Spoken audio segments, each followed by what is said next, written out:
Superfudge by Judy Blume, Chapter 6. Farley Drexel meets Ratface. In August, Turtle needed his yearly checkup and shots.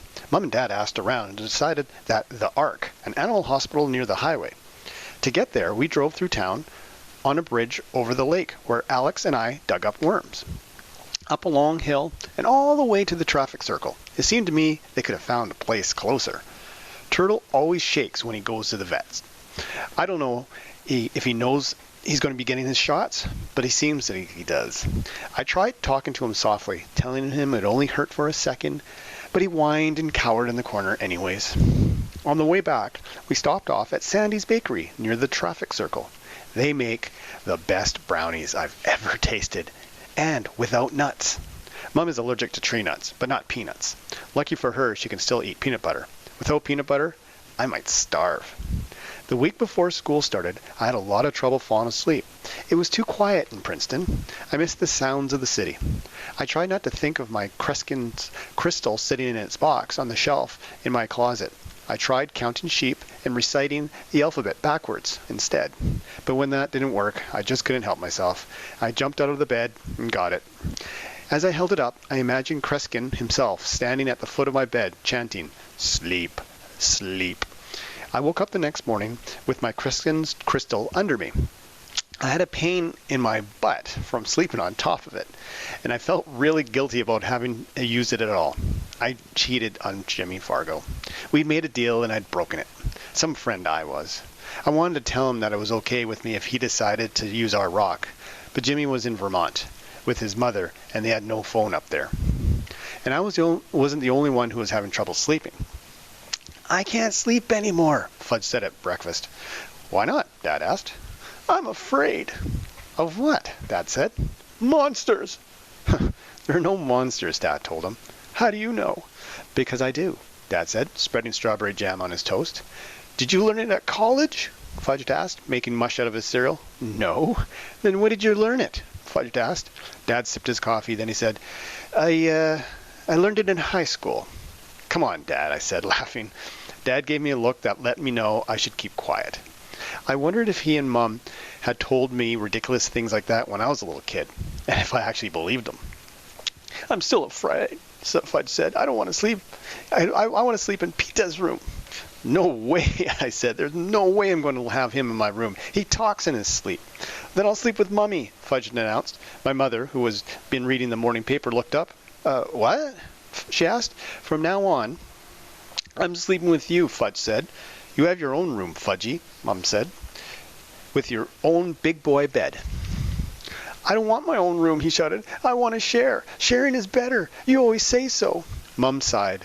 "That's different," she said. "Sharing is for, like, toys and cookies and maybe if Turtle sleeps with Fudge," Dad began, but I didn't wait for him to finish. Hey, wait a minute. Turtle's my dog, remember?" "But you're willing to share him, aren't you, Peter?" Dad asked. "Not at night. He sleeps with me." Fudge started to cry. "Nobody cares about Fudgy. Nobody cares if the monster eats him up." "Nobody's going to eat you up," Mom said. "How do you know?" Fudge asked. "Because I do, that's how," Mom said. "Did you learn it in high school?" Excuse me?" I said, getting up from the table, but this is where I came in. Fudge solved his problem by himself. Every night, after the rest of the family had gone to sleep, Fudge dragged his Snoopy sleeping bag down the hall and parked himself in front of Mom and Dad's bedroom where he slept. And Mom and Dad didn't do a thing about it. They just get up in the morning and step right over him. They told each other if it was just another phase and that he'd get over it. If Fudge wasn't going through one phase, he was going through another. I couldn't help thinking that one of these days Tootsie would be going through these phases too. The way I looked at it, there might be no end.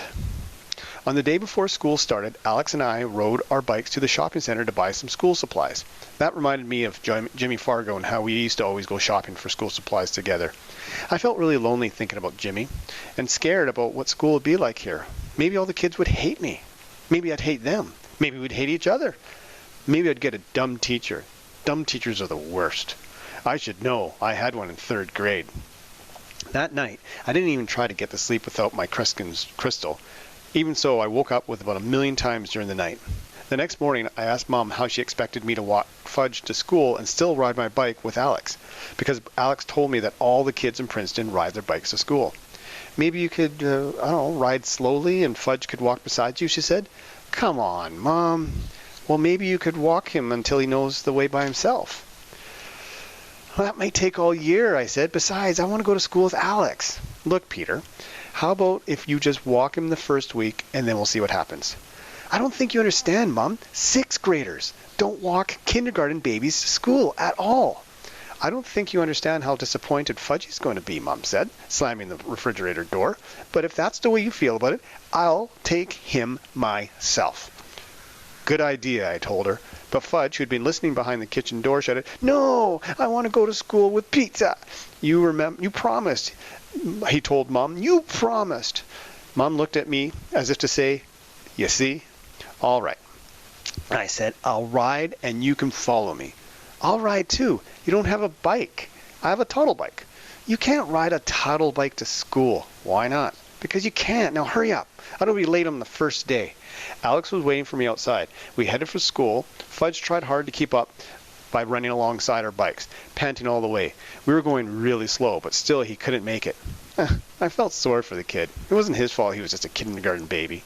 So I scooped him up and sat him on the crossbar of my bike, even though my parents have warned me a million times never to do it. I thought they once knew someone who smashed their head open or something like that. But what they didn't know won't hurt them. Besides, the school wasn't that far, and Fudge really liked riding on my bar. He waved to everybody on the street. I'm starting kindergarten today. Alex, who had no brothers or sisters, just kind of laughed. When we got to school, I took Fudge to Mrs. Hildebrandt's kindergarten and handed her Fudge's registration card. And then I went upstairs with Alex to Mr. Bogner's 6th grade class. All the kids were singing, Who owns the school? Who owns the school? Who owns the school? The people say, We own the school. We own the school because we're 6th graders today.